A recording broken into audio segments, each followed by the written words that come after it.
todos estos bebés o estos productos, porque algunos no son viables, ¿no? No han logrado esa comunicación, esos factores de transmisión que se vean de manera adecuada, y por eso vamos a tener estos productos, ¿no? Y estos productos van a ser causa, como le digo, de la alteración o la mala expresión. Lo esperado es eso, ¿no? Siempre nosotros, incluso las aspiraciones para cada uno, es que tengamos un fenotipo simétrico, ¿no? En cuanto a morfología me refiero. Que si yo hago una rayita acá, ¿no? Entonces todo lo que está acá sea igualito a lo que está acá. Mientras más simetría hay, llegamos a la perfección, ¿no? Y es eso para los que hacen las cirugías, por ejemplo, plásticas, ven esa parte, ¿no? Que todo sea simetría. Y para que se dé ese fenotipo, tienen que interactuar genes a través de proteínas, proteínas que mandan, proteínas que obedecen, ¿no? Y esas actúan en diversas propiedades celulares para que se diferencien esos tejidos y lleguen a formar organismos, órganos, estructuras, ¿no? Y todo eso conlleve a lo que hemos visto en la pantalla inicial, a un fenotipo normal.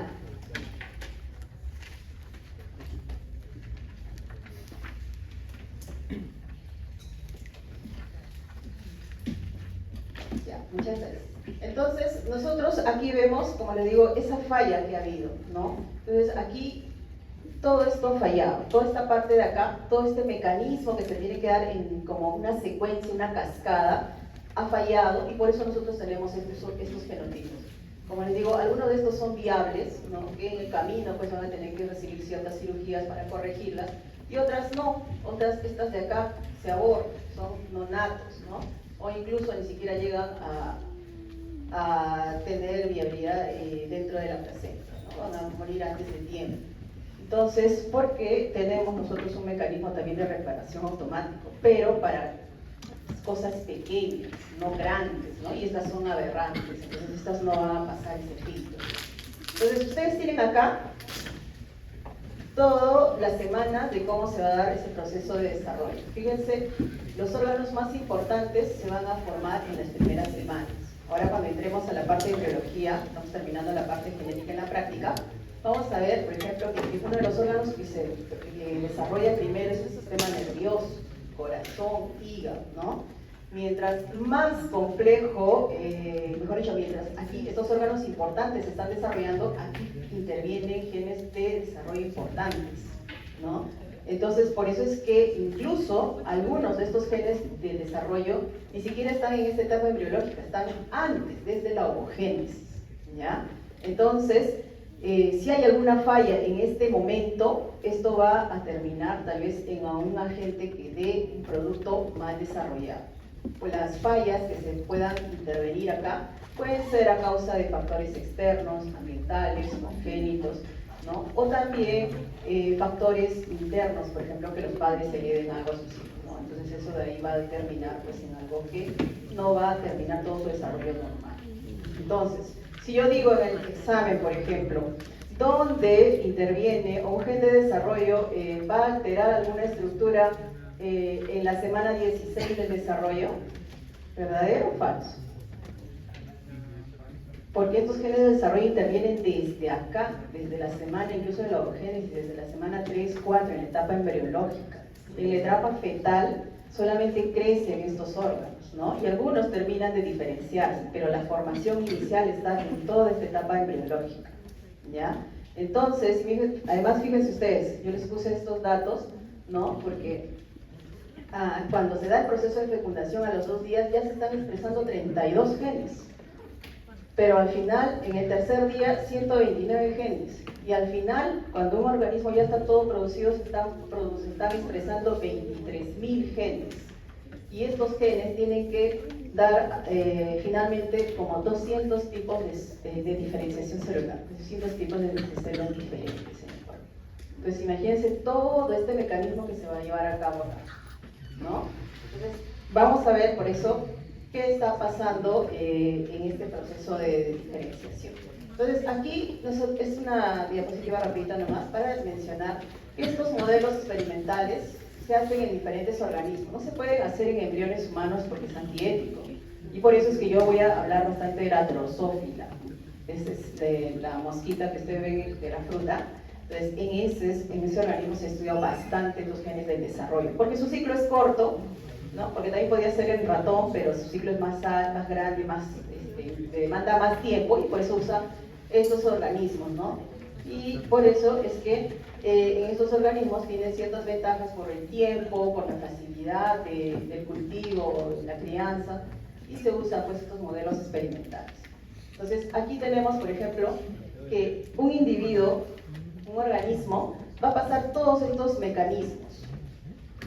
Desde el momento que tengo yo los gametos, y una vez que se dé la fecundación, la unión del óvulo y el espermatozoide, va a haber un proceso de diferenciación celular, ¿no? Primero hay segmentación, que voy a tener 2 células, 4 células, hasta tener un blastocisto, y luego se va a dar la diferenciación de células.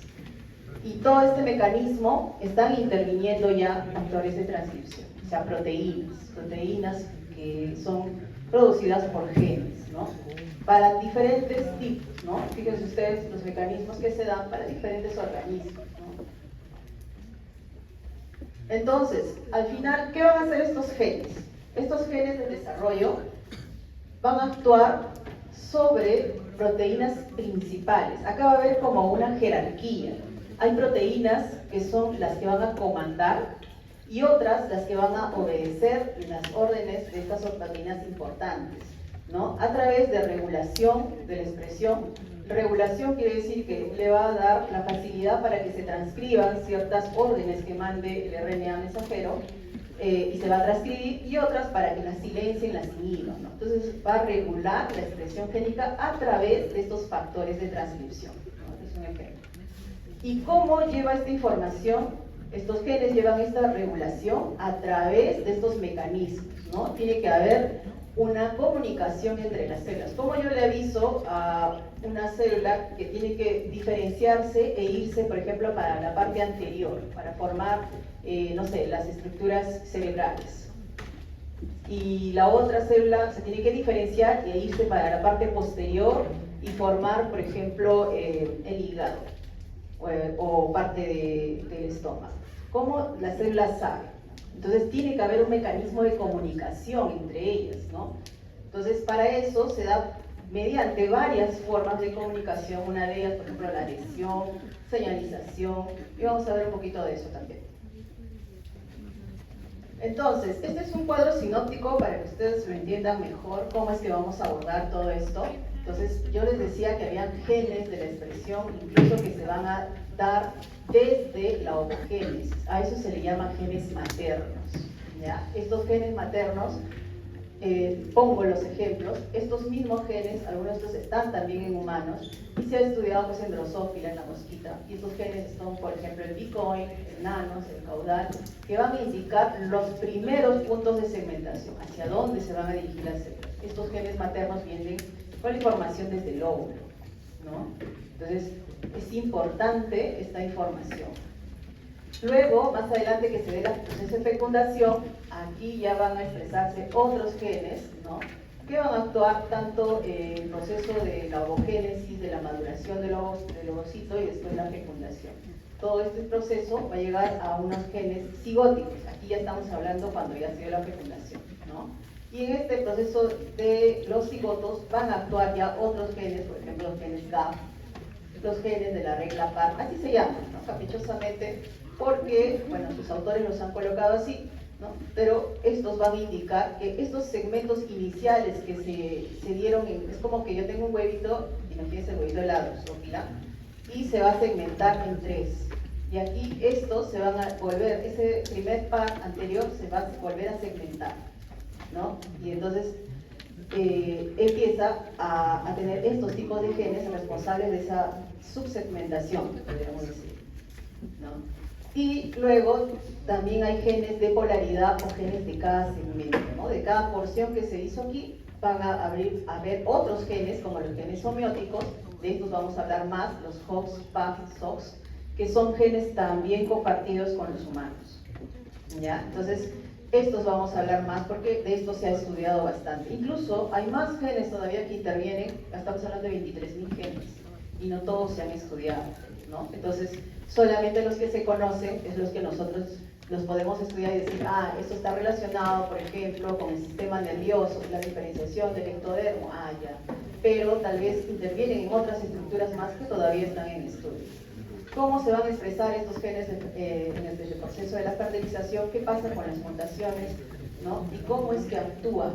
Como les digo, todos estos actúan en secuencia, es una cascada de información. ¿Cómo se da esta regulación? Esta diapositiva me gustó, bajo varios factores, ¿no? Una forma, ¿cómo pasa la información una célula a otra? ¿Por ARN mensajero? Muy bien, el ARN mensajero se va a transcribir y va a dar la información para que se transcriba y forme un DNA que lleva la información del núcleo al citoplasma y se va a transcribir y la célula hija ya lleva la información. Pero tenemos 23.000 genes, pero no esos 23.000 genes están involucrados en el desarrollo embrionario, solo algunos.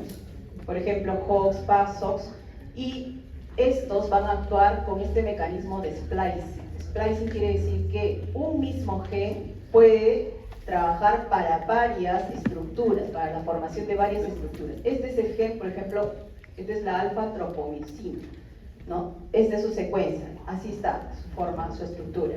Pero para producir músculos de este tipo, por ejemplo, se inactiva, se silencia este gen y solo se expresan estos. Para producir mioblastos se inactiva y solamente se expresan otros. Aquí se inactivó este también. ¿Ves? Entonces, va a haber este proceso de mecanismo de splicing para que se dé diferenciación de las estructuras que quieran expresarse, ¿no? Entonces, de tal manera que un solo gen va a mandar hacia varias estructuras o varias funciones, ¿ya? Hablemos un poco de los genes maternos. Decíamos que estos genes vienen desde la ovogénesis. Entonces, aquí han estudiado mucho en Drosophila para ver cómo es la expresión de estos genes maternos. Les decía de estos 3 proteínas, o estos 3 genes que se han estudiado en Drosophila. Y les mencionaba aquí un artículo, por ejemplo, donde dice, ven la polaridad, ¿no? De hacia dónde se dirigen cuando están hablando en un individuo normal, un huevito de una mosca normal, ¿no? Su expresión debe estar de esta forma. Al inicio se debe, en la parte anterior, se van a dirigir todas las células para empezar a diferenciarse en esta zona. ¿Quién lo hace eso? Eso lo hace Bicol, el gen Bicol, para la parte anterior. Y para la parte posterior debe estar expresándose nanos, ¿no? En mayor proporción. Cuando hacen una mutante, o sea, inhiben la expresión de estas células, fíjense que las células no saben hacia dónde dirigirse, se quedan ahí, ¿no? Están todas distribuidas en esta zona. Entonces no saben y no hay, Bitcoin no se va hacia la zona anterior, se queda. Y si uno sigue desarrollando este huevito, pues vamos a tener tal vez una mosquita que no tiene las antenas en la cabeza, puede tenerlo en la parte dorsal. Los ojos tal vez no se van a llegar a formar bien porque estas células se tienen que diferenciar en otras estructuras. Entonces ahí ellos investigaron y vieron que estos genes están relacionados con la primera parte de la segmentación de las células. La célula, ¿cómo sabe hacia dónde se tiene que segmentar? Entonces nosotros tenemos aquí un cigoto que ya se ha fecundado, ¿no? Y empiezan a dividirse las células. Las células al inicio se van a dividir 4, 8, ¿no? Pero una vez que formen una blastómera, esto ya lo vamos a ver en embriología, hay una porción, ¿no? La porción circular, esta parte del borde, que va a ser el trofoblasto, que va a formar todo lo que es la placenta, pero hay una parte que es el embrioblasto, esto es lo que va a formar al embrión. Entonces, ¿cómo saben las células hacia dónde se tienen que dirigir, hacia dónde se tienen que acumular para que puedan formar al embrión? Gracias a estos genes, ¿no? Estos genes van a iniciar la parte de comunicar entre ellas, vienen como si tuvieran un mapa interno, ¿no? Que les va a decir, te vas para la parte anterior, tú te vas para la parte posterior, tú te quedas en la parte dorsal y tú para la parte ventral. De tal manera que se tenga se podría decir, una segmentación de este tipo, ¿no? En este caso en un huevito de Drosophila fecundado, ¿no? Así se ven los segmentos y los genes que se van a expresar para cada parte. Por eso es que estos genes cigóticos, que ya estamos hablando después de la fecundación, son estos genes GAP, ¿no? Que van a actuar de tal manera que se dividen en 4 segmentos principales. Luego están los genes de la regla par, que van a actuar sobre esos 4 y van a originar 7 segmentos, ¿no? Y estos van a subdividirse y van a empezar a verse de esta forma. Claro que no se ve así al microscopio, sino que las células se dirigen hacia esas zonas y se colocan de tal manera de que hace la apariencia de esta forma, y cada célula va a diferenciarse en diferentes estructuras. Hay un proceso de aumento de segmentos y para cada aumento de segmentos están interviniendo estos genes. Esta tablita es importante porque esta puede también venir en el examen, ¿ya? Genes importantes con las cantidades iniciales de segmentos. Entonces, hablemos de estos genes que inicialmente están interviniendo y se están segmentando. ¿Gracias a qué? A que en cada célula hay genes que van a trabajar ordenando a otros y diciéndole: necesito una proteína para producir, por ejemplo, la parte, como digo, los hemisferios cerebrales, en la parte anterior. Entonces viene la información, llega hasta el núcleo y acá se tiene que transcribir, ¿no? Y para eso tienen que trabajar los factores de transcripción. Estos factores de transcripción se encuentran protegidos, se puede decir, ¿no? Por eso es que se le llama incluso genes homeóticos homeobox, unas cajas donde están estos genes. Si uno ve así la secuencia, se ve así, una región variable. Aquí están las otras proteínas que son mandadas por estas que están acá, las principales que se encuentran en este homeobox o esta caja de dominio conservado, ¿no? En la mayoría de los genes esto es común, que tiene una cantidad de longitud, se lee de 3 a 5', ¿no? Y esto es conservado. ¿Por qué es conservado? ¿Por qué es una región conservada? Porque no puede modificarse, porque imagínense que acá se modifique, sus hijos tal vez entonces ya no van a tener 2 brazos, pueden tener 3 brazos. Entonces son regiones conservadas, altamente conservadas, y están protegidas por regiones variables y todo eso en el ADN, para que esto se pueda transmitir de célula hija a célula hija, ¿ya? Entonces, ¿cómo trabajan estos genes de polaridad o estos homeobox? A través de estos factores de transcripción que se encuentran en lugares altamente conservados. Estos genes homeóticos se han trabajado también en Drosophila, y cuando se ha hecho la analogía con humanos, se ha visto que estos genes también nosotros los tenemos, pero con estos nombres, ¿no? Incluso genes Hox también hay para plantas, que lo vamos a ver de otra forma, en otra denominación, genes PAG, genes SOX, que son los que van a determinar los primeros planos de división de una estructura celular, para que a través de estas proteínas que van a codificarlos a través de factores de transcripción van a dar esta diferenciación celular. Fíjense acá, otros genes que son importantes para la producción de las antenas, la producción de toras, ¿no? Que son comunes también en los humanos, ¿ya? Y cuando hay alguna alteración, estamos viendo acá, ¿no? Que tiene las antenas, por ejemplo, donde están los ojos.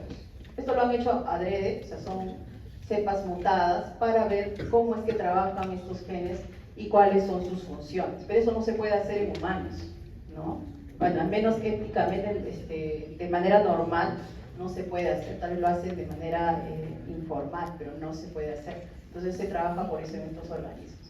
Ahora vamos a hablar de uno de los genes más importantes. Estos genes Hox, entonces atención, porque esto es importante también de información para el paso al examen. Estos genes Hox tienen, como les decía, otro nombre. En plantas, en invertebrados, por ejemplo, se llaman HOM. En humanos, ¿no? Y en mamíferos se llaman Hox.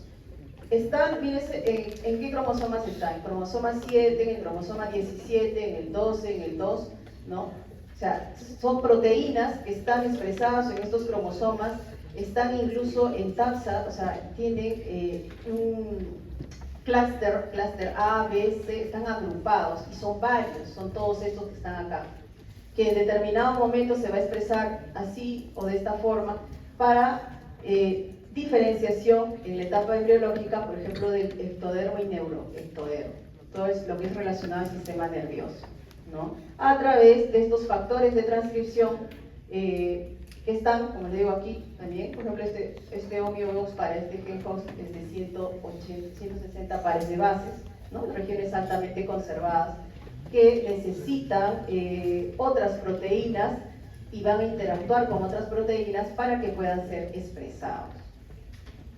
¿Qué pasa cuando funciona mal? Por ejemplo, aquí, fíjense, el gen HOXD13, si es que haya una alteración en esta expresión de este gen, una mutación, vamos a tener que el desarrollo normal, por ejemplo, en este caso de los dedos, no es de esta forma, ¿no? Aquí los dedos no se han separado de manera normal, ¿no? Incluso más aberrante de que esta modificación, que esta mutación en esta acá, puede producir alteraciones en relación o con otros genes más, ¿no? Este es uno del cromosoma 8 en el brazo P, que es la focomelia, ¿no? Aquí al menos las mutaciones están en los dedos, quiere decir que la alteración no ha sido tal vez en las primeras semanas, pero acá ni siquiera se formó el muñón del brazo ni nada, ¿eh?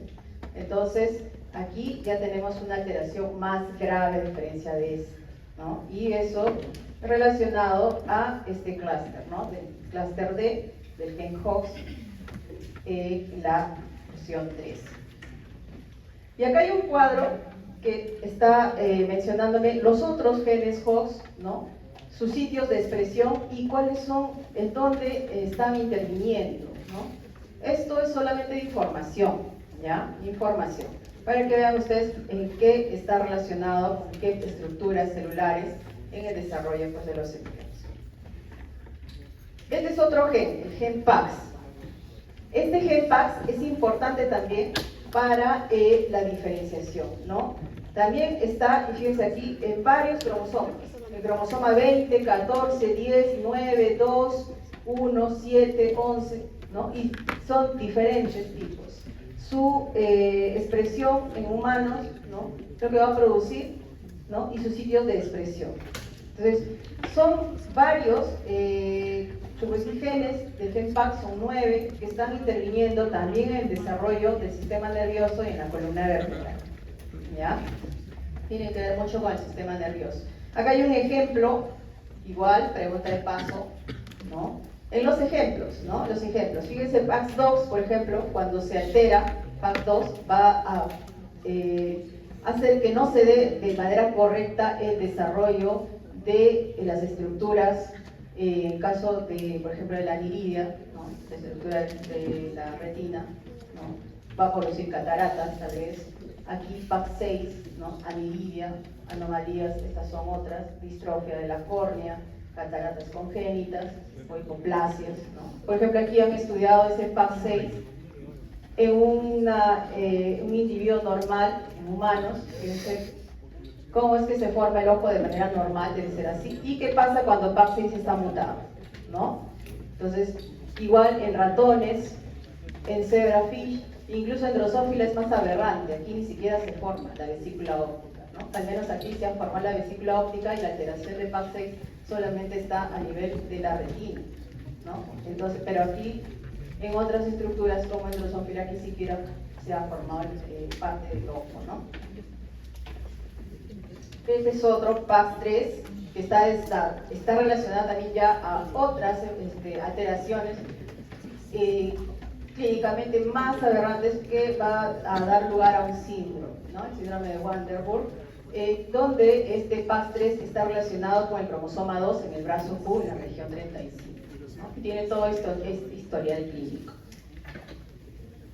Aquí viene otro gen importante. Ya vamos a hablar de HOX, PAX, ahora SOX. ¿Ya? Son estos 3 genes que yo voy a tocar. En realidad hay más, pero estos son los más importantes. Este está relacionado, acuérdense siempre, SOX-X viene de gen relacionado a sexo, ¿ya? Entonces es una mnemotecnia, SOX, sexo. ¿Y con qué sexo? Con el sexo masculino. Este gen SOX es un gen homeótico, un gen de homeodominio conservado que actúa sobre otro gen. Como le digo que va en cascada, este va a actuar sobre el gen SRI. ¿Para qué? Para que a través de la expresión de SRI va a dar lugar a la diferenciación de las células germinales en la etapa embrionaria y se vea desarrollado todas las estructuras masculinas. Entre estas está el testículo, ¿no? Sobre células de Leydig. pero si hay alguna mutación en cuanto a esto, no se va a desarrollar de manera adecuada. Me va a dar una genesia gonadal, incluso parte del tracto urinario, ¿no? La parte renal.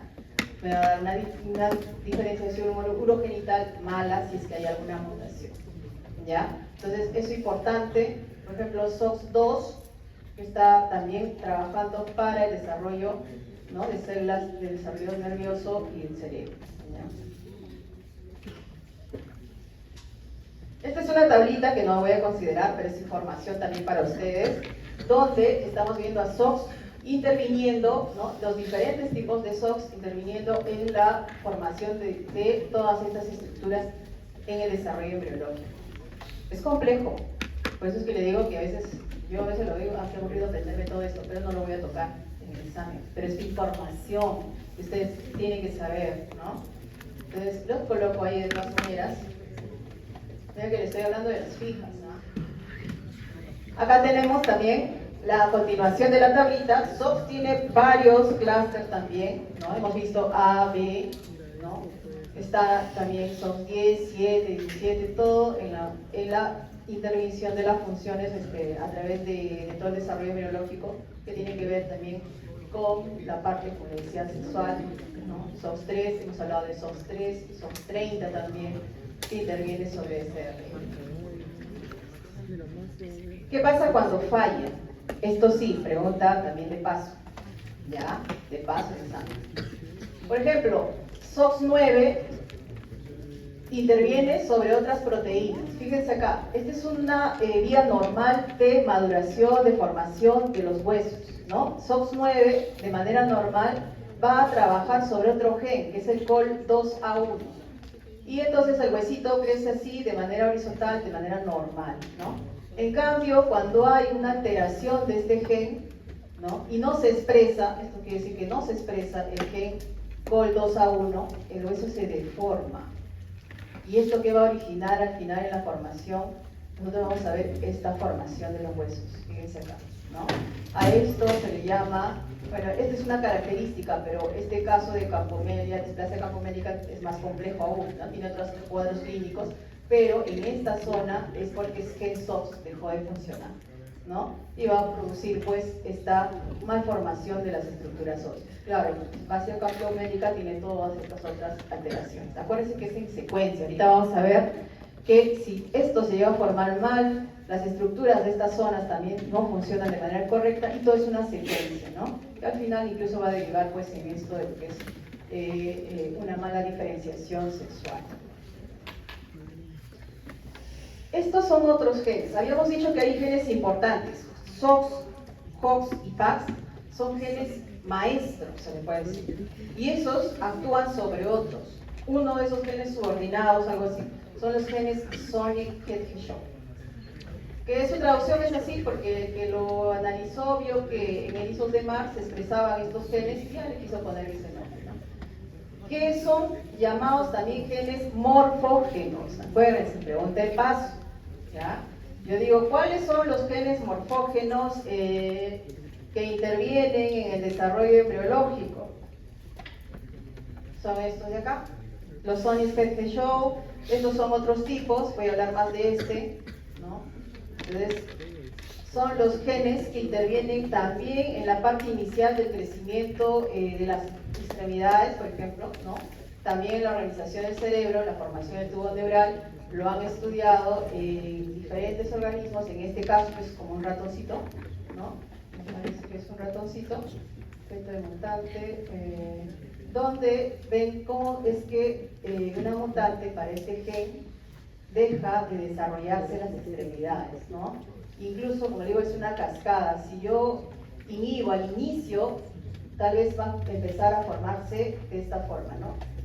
Al inicio no se llega a formar, pero después también, si es que se sobreexpresa, va a formar una polidactilia también. Entonces, de esa forma ellos relacionan cómo es que interviene este gen y lo relacionan con la parte morfógena, ¿no? Entonces, en el caso aquí lo han estudiado en las extremidades.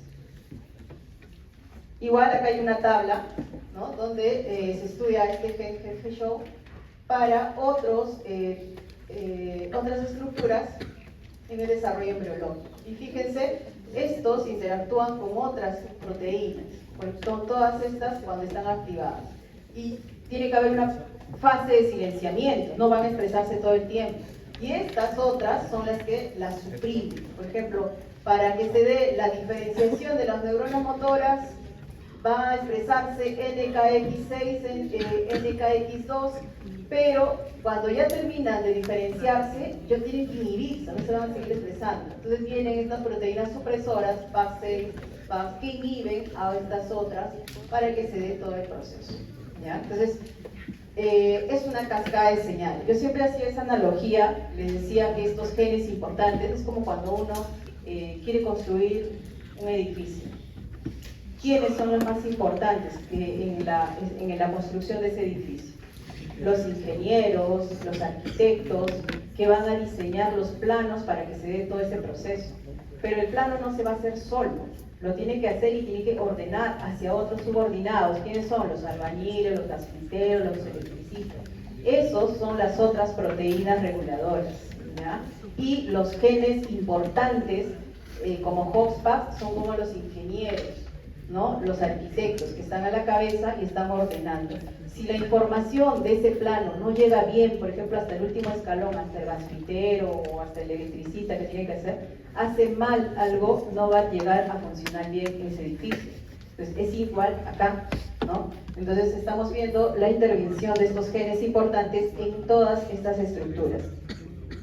Igual hay otro cuadro donde intervienen estos genes, ¿no? Y las proteínas que están interactuando con ellas, y en algunos casos ven una rayita, quiere decir que ni siquiera se han descubierto cuáles son las proteínas supresoras cuando están estas ya inactivadas, ¿no? Estas se van a inactivar en algún momento, pero no se sabe todavía cuáles son las proteínas supresoras. Es artículo del 2016, capaz a estas alturas ya se sabe. ¿Y qué pasa cuando falla? Cuando falla Head-Show, por ejemplo, vamos a ver, en este cromosoma 7, en el brazo Q, va a producir una alteración que es la holoprosencefalia. O sea, hay una diferenciación celular errónea, ¿no? Aquí ustedes están viendo, no hay una vesícula óptica para cada lóbulo, para cada óvulo, ¿no? Solamente uno. Hay una plobóscide, pareció que esto no es nariz, es una estructura como es el elefantito, ¿no? Su trompita. No hay nariz. Entonces, ¿qué ha pasado aquí? Esta alteración es a causa de este gen Head-Show que no se ha expresado en las etapas tempranas del desarrollo. ¿Por qué se altera? ¿Por qué no se expresan esos genes? Porque desde el inicio puede ser que también haya afectado a algún agente externo, no todo es que viene heredado, ¿no? Pueden haber factores externos como mutaciones que se den a causa de factores teratógenos que pueden intervenir para que no se dé ese desarrollo adecuado. Por ejemplo, en el laboratorio una vez vino una señora que tuvo a luz a una nena que tenía polidactilia, ¿no? Tenía 6 deditos y encima no se habían separado, todos estaban juntitos. Se asustó, se fue y la dejó a la bebita ahí, en la maternidad. Entonces, cuando se hizo el estudio, porque se le hizo el cariotipo al bebé pensando que tal vez está alguna alteración, algunas de estas alteraciones no se ven en los cromosomas, porque las alteraciones son bien cortitas, bien chiquititas. Entonces, cuando se le preguntó, ya la señora se le ubicó, pues tuvo que pasar por consejería y todo eso, porque decíamos que eso era operable, eso no había ningún problema. Entonces la señora dijo que ella trabajaba en un campo agrícola, fumigaba, así embarazada. Y esa puede ser un agente teratógeno que haya producido que se dé esa malformación en la formación final, pues de la separación de los deditos. Para que se separen los deditos tiene que haber un proceso de apoptosis, porque al inicio nos sale como un muñoncito. Y para que se separen los dedos, tiene que haber apoptosis entre los dedos, ¿no? Hay una comunicación, una información de la célula que dice, sabes que tú tienes que morirte en este límite para que se empiece a separar, ¿no? Y eso no pasó. Entonces, se le explicó, se le dijo que eso era solamente externo, que no iba a tener más hijos así, si se cuidaba, pues sí. Y bueno, todo tuvo un final feliz, ¿no? Entonces aquí continuamos. Les decía que para que estos genes lleven la información hacia otras células, tiene que haber comunicación entre células. Esa comunicación es a través de señales. ¿Y esas señales cómo se llevan? ¿Cómo yo llevo la información? Viene así y ya, esta célula ya sabe lo que tiene que hacer, pero ella solita no va a trabajar, tiene que avisarle a su compañera que nos ha pedido producir proteínas para formación de, por ejemplo, células nerviosas. ¿Cómo sabe? A través de ligandos. Estos ligandos van a llevar la información a través de varias vías de comunicación. Esas vías de comunicación también están expresadas por genes, ¿no? Estos son genes que van a llevar la información hacia el núcleo y van a también producir ciertas proteínas que van a llevar la señal hacia otras células visibles, ¿ya? Estos ligandos pueden ser a través de estos genes o también a través de receptores, ¿no? En la membrana citoplasmática hay receptores. Estos receptores son proteínas también, como los NOSH, la receptor tirosina quinasa, las más conocidas, hay muchas más, ¿no? Que interactúan. Incluso estas van a seguir funcionando después del desarrollo embriológico, porque nuestras células se siguen comunicando, ¿no? Por ejemplo, aquellos que se están durmiendo, que estoy viendo ahí, es porque ya tienen un nivel de serotonina alto, da hambre, las 12, que mal horario que nos han puesto. Entonces, para que llegue esa serotonina al cerebro y los adormezca, tiene que haber información, ¿verdad? Entonces, ¿quién lleva esa información? A través de estos mecanismos de señales, ¿no? Entonces, la célula para diferenciarse necesita también esas señales, ¿no? ¿Y cómo se comunican? A través de esas vías de comunicación. Aquí, por ejemplo, ustedes tienen que las células iniciales, para que se pueda producir una célula hija, ¿no? Va a tener que recibir una señal determinada y va a diferenciarse igual, como es, ¿no? Pero si yo quiero que haya un crecimiento celular, voy a formar una oreja, por ejemplo, necesito crecimiento celular, tiene que haber otro tipo de señal. Si yo quiero diferenciar, tiene que haber otro tipo de señal, que no es lo mismo, ¿no? Y si yo quiero decirles que vamos a formar los dedos, hay que separarse, tiene que haber muerte celular, tiene que haber otra señal, ¿no? La célula, mejor dicho, no recibe señales y la célula empieza a morir, ¿no? Entonces hay diferentes mecanismos para que lleguen estas señales a la célula y tome determinadas decisiones, ¿ya? Esa información, si hacemos la analogía con el edificio que yo les decía, ¿cómo dice el arquitecto al electricista que me tiene que colocar en esta pared 10 tomacorrientes? ¿Cómo le va a decir? Le va a mandar la información. ¿Cómo le va a decir? Ahora hay un montón de mecanismos, le manda un WhatsApp, le manda un correo, le llama por el megáfono y le dice que hace 10 tomacorrientes en esa pared, ¿no? Algo así. Igualito, aquí las células, ¿cómo recibe la señal? Para eso hay vías de comunicación. Una de esas vías es la vía WN Frizzler, que usa este gen, ¿no? Que también se ha estudiado en Drosophila, que lleva ese mecanismo de comunicación a través de estos receptores, ¿ya? Entonces, ¿cómo se lleva la información? Está este gen, recibe la información, interactúa con otros genes, otras proteínas, de tal manera que va a llevar la información hasta el núcleo y el núcleo recién va a traducir eso y va a empezar a transcribir la información que ha recibido, ¿no? Depende si es que hay división celular o se va a diferenciar dependiendo de la información que haya recibido. Hay muchas vías de comunicación donde interactúan estos genes, todas estas, solo informativo, ¿ya? Porque esto de acá es bien complejo, es mucha biología. Ahí hay un cuadro que lo coloco de todas maneras para conocimiento. Hay vía canónica, por ejemplo, ¿no? Hay vía no canónica, hay vía dependiente de calcio, hay otros factores de transcripción de la actúa tirosina quinasa para que se dé todos estos procesos de diferenciación. ¿Miren? Para que se dé, por ejemplo, el factor de crecimiento vascular epitelial, actúan estos genes, ¿no? O aquí, para que se dé, por ejemplo, el tema del gran desarrollo de... Esto ya es cuando hay anomalías, ¿no? Acá se han estudiado de que si hay una comunicación del calcio con este gen y si hay una alteración, pues esto va a haber un crecimiento celular desregulado que va a provocar tal vez una degeneración de las células prostáticas, ¿no? Y va a conllevar a un cáncer. Entonces se han estudiado todas estas vías de comunicación. Hay más, pero estas son las que se relacionan para el desarrollo embriológico. Vayamos a otro tema ahora. Hemos visto entonces, reanudando todo, genes importantes, ¿cuáles eran? Hox, Pax, Sox. Eso no se tiene que olvidar. Esos mandan sobre otros, que son los Hershey, que son los Whithouse, los que he visto hace un ratito, que van a intervenir y van a recibir las órdenes para que se den ciertas estructuras, ¿verdad?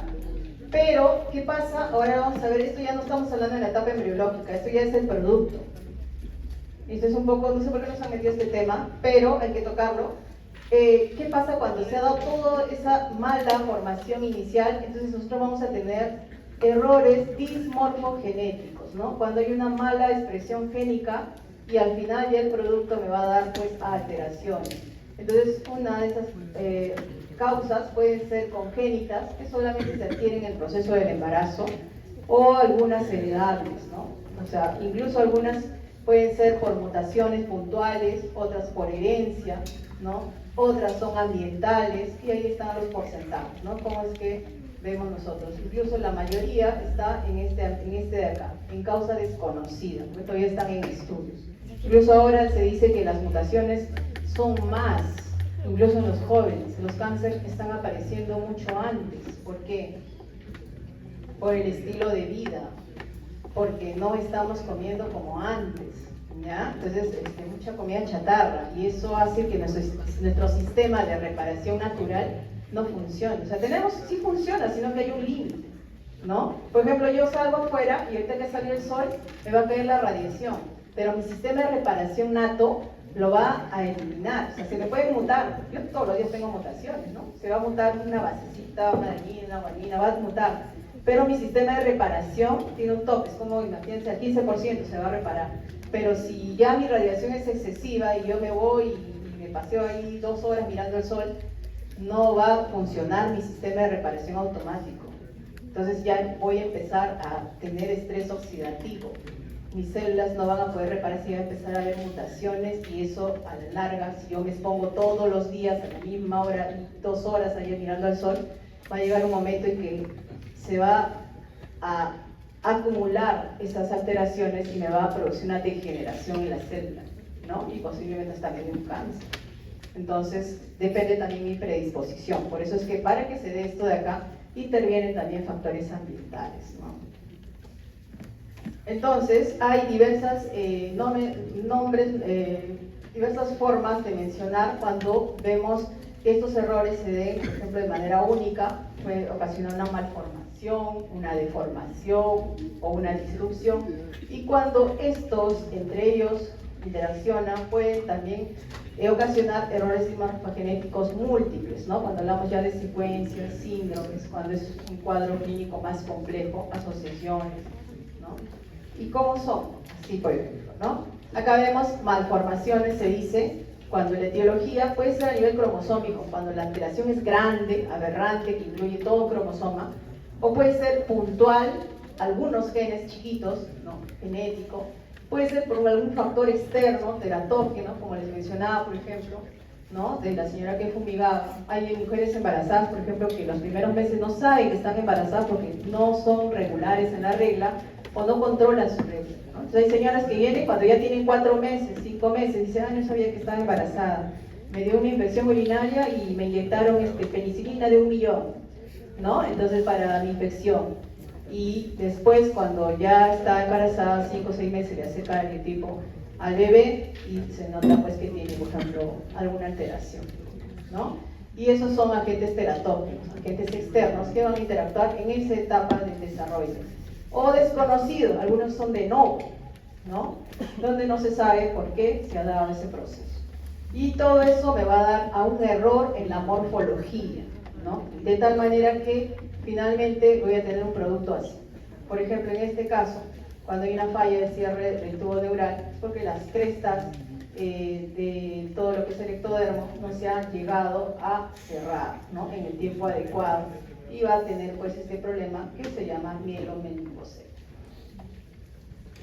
Una deformación, por ejemplo, se dice cuando hay una estructura que se va a dar o se va a deformar, pero en el proceso. O sea, al inicio los genes sí estaban trabajando bien, han formado una estructura normal, ¿no? Pero hay un factor extrínseco que puede ocasionar esto. Por ejemplo, puede ser que tenga poco líquido en la placenta.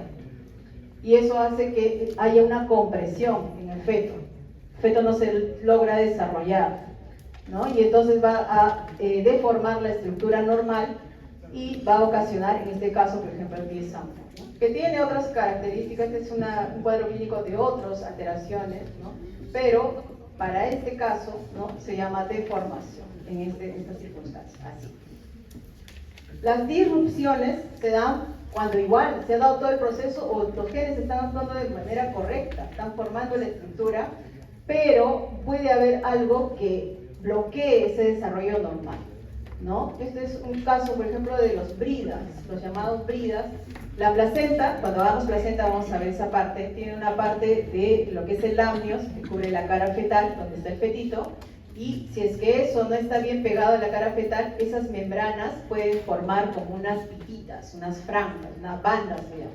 Esas bandas pueden enredarse en el mejor de los casos en las extremidades del embrión o del feto, ¿no? Y pueden hacer un sistema de ahorque y aquí no se desarrolla normal porque no hay flujo sanguíneo, no se va a desarrollar, y a eso se le llama disrupción, por ocasionada en este caso, por ejemplo, por los bridas, ¿no?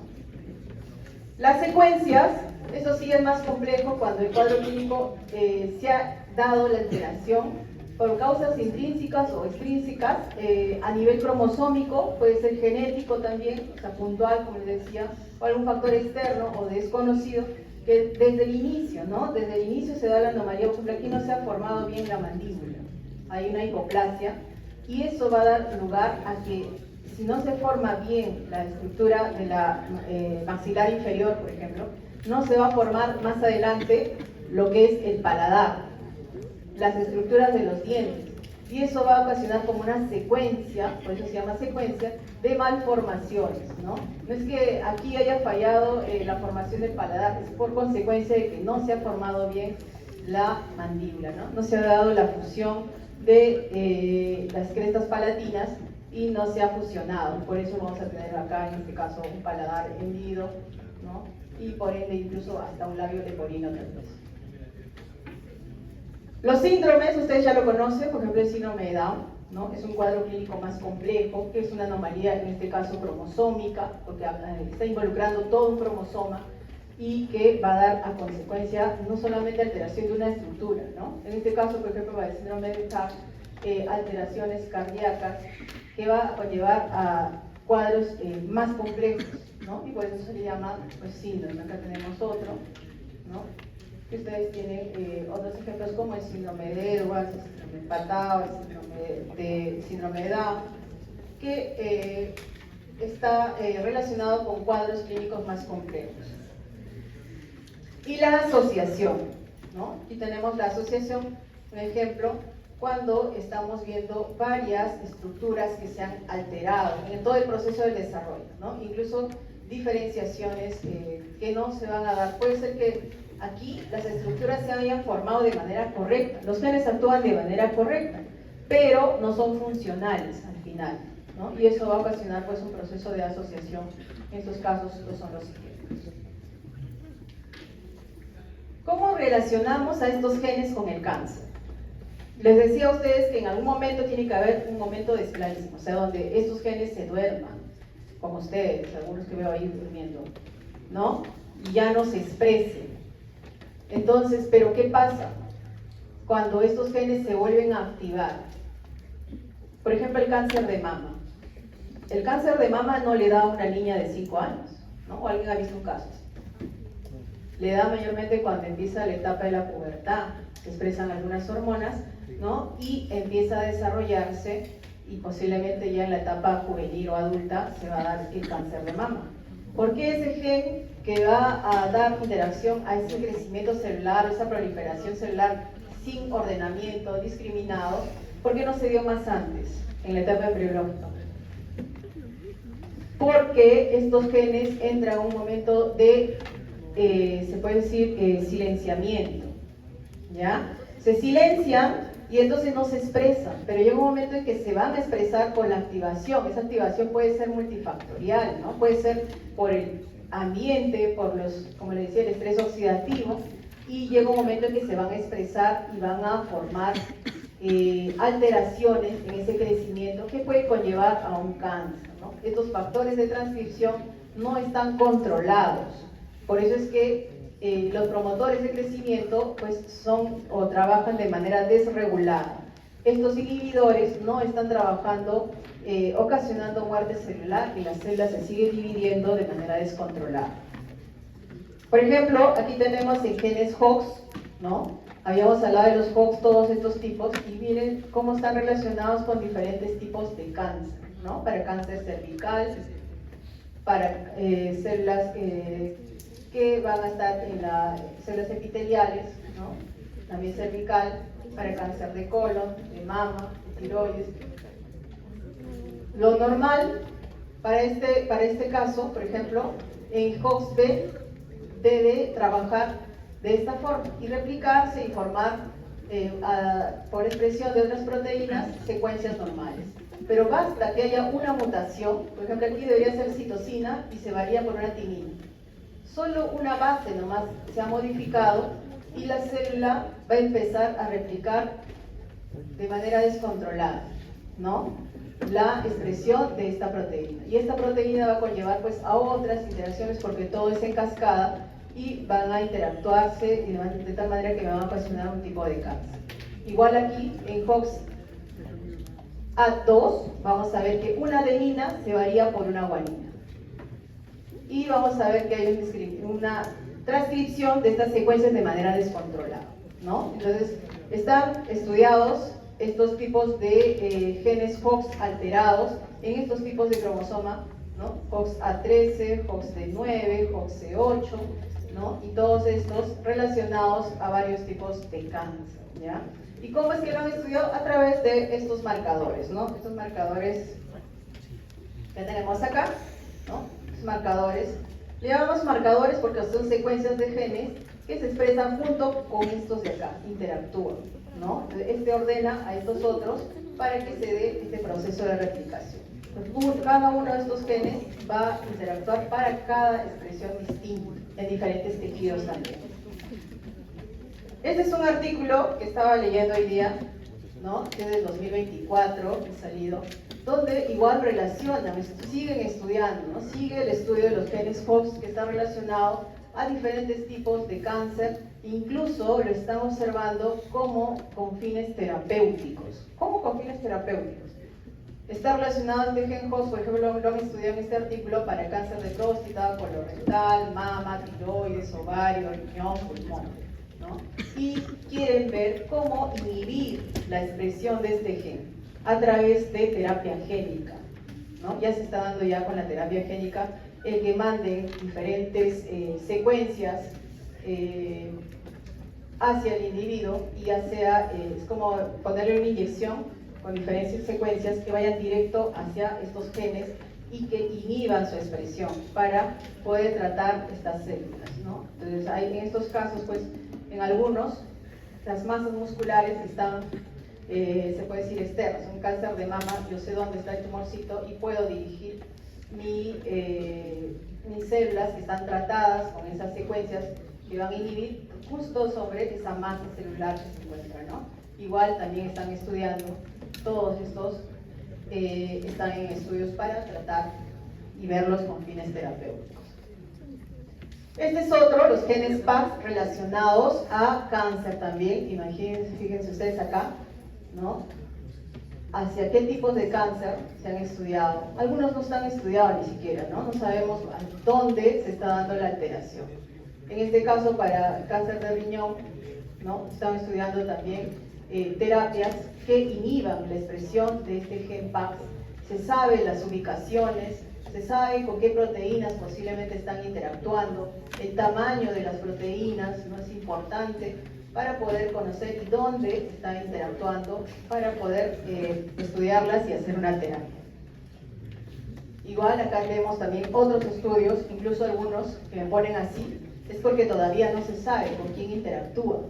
¿no? El PAX2, por ejemplo, para estos tipos de tumores, hay una sobreexpresión porque están sobreexpresadas estas proteínas, P53, WT1.